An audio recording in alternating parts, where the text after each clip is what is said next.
আর কত সময় অপেক্ষা করবো, আসে না। ব্রাজিল ব্রাজিল নিয়ে দৌড়তিল, ব্রাজিল গেছে, এখন আসুক, আজকে ব্রাজিল দেখাবানি।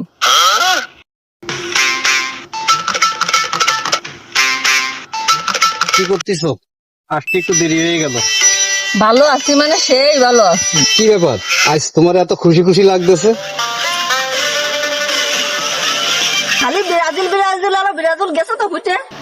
কিভাবে ফুটলো? তো ড্র করে তাতে ফুটার কি হলো? ব্রাজিল মানে তো ফুটে যা, ব্রাজিলকে একটা দল হলো। না, ব্রাজিল দল না, দল হলো হচ্ছে আর্জেন্টিনা। 17 তারিখে আর্জেন্টিনার খেলা দেখাই দিবা। হ্যাঁ, দেখ পানি দেয় কি খেলে আর্জেন্টিনা। 17 তারিখে দেখা হবে। আরে দাঁড়াও দাঁড়াও দাঁড়াও, কেন যাচ্ছ? দেখা হবে। 17 তারিখে দেখা হবে। এটা কোনো কথা ভাই? সাঁতারি দেখ পানি দিয়ে আর্জেন্টিনা কি খেলে। আর্জেন্টিনার বন্ধুরা আমার সাথে কি আপনারা আছেন?